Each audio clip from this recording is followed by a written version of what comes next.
হয়, মই বৰ্তমান উপস্থিত আছোঁ এখন নৱনিৰ্মিত ডিমৌ সমষ্টিৰ দলঙত আৰু কেমেৰা সহযোগীক পোনে পোনে দেখুৱাবলৈ অনুৰোধ জনাইছোঁ সেই দলংখন, যিখন দলং নিৰ্মাণ হোৱাৰ পাছত ডিব্ৰুগড় আৰু শিৱসাগৰ জিলাৰ মাজত একেবাৰে সংযোগ অতি কম সময়ৰ ভিতৰতে ডিব্ৰুগড়লৈ যাব পাৰিব।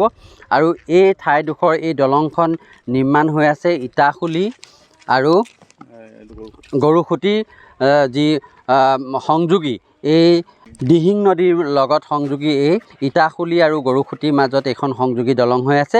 আৰু এই দলংখন এতিয়া 50শতাংশতকৈ অত্যাধিক কাম ইতিমধ্যে সম্পূৰ্ণ হৈছে। মই দেখুৱাইছোঁ যে তীব্ৰ গতিত এই দলং নিৰ্মাণৰ কাম ইতিমধ্যে সম্পূৰ্ণ হৈছে আৰু যাৰ এইখন দলং নিৰ্মাণৰ হোৱাৰ ফলত ডিব্ৰুগড়লৈ যি যাতায়াতৰ ব্যৱস্থা সম্পূৰ্ণ সুগম হৈ পৰিব। আৰু মই এজন স্থানীয় যুৱক আছে, তেওঁৰ পৰা জানিব বিচাৰিম এই দলংখন নিৰ্মাণ হোৱাৰ পাছত তেওঁলোকৰ কেনেধৰণৰ সুবিধা আৰু এতিয়া কি সমস্যাত ভুগি আছে সমগ্ৰ বিষয় মই জানিব বিচাৰিম।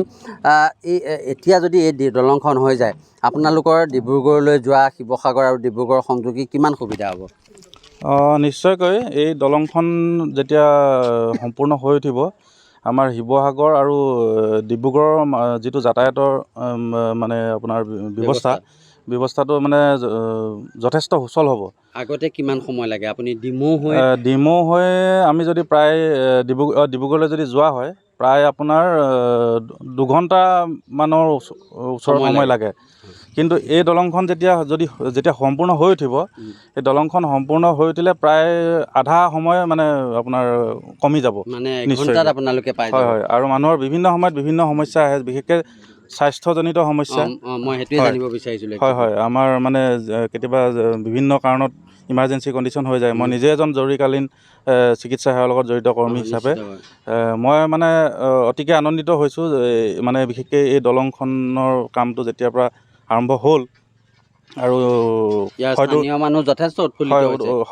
হয়, আৰু এই কামটো নিশ্চয়কৈ সোনকালে সম্পূৰ্ণ হৈ উঠিব বুলি আমি আশাবাদী। প্ৰায় আধা সংখ্যক কাম হৈছে আৰু চিকিৎসা সেৱাৰ ক্ষেত্ৰত মানে যথেষ্ট সুবিধা হ'ব। মই কেমেৰা সহযোগী মই সেই কাম এতিয়াও চলি আছে দেখুৱাইছে কেমেৰা সহযোগী, আৰু অতি কম সময়ৰ ভিতৰতে এই দলংখন সম্পূৰ্ণ হৈ উঠিব। আৰু ডিব্ৰুগড়ৰ যি নিতাই পুখুৰী, ডিমৌ আৰু যিসকল শিৱসাগৰৰ পৰা আহে সেই লোকসকলে এতিয়া মৰাণ হৈ ডিব্ৰুগড়লৈ যোৱাৰ পৰিৱৰ্তে তেওঁলোকে এইফালেদি গ'লে অতি সহজতে ডিব্ৰুগড়লৈ যাব পাৰিব।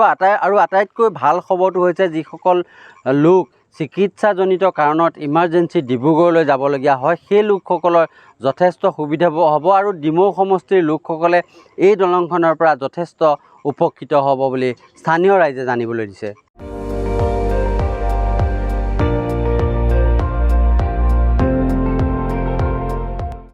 আপুনি চাই আছে ND24, সৰ্বশ্ৰেষ্ঠ নহয় সৰ্বোত্তমৰ দৌৰ।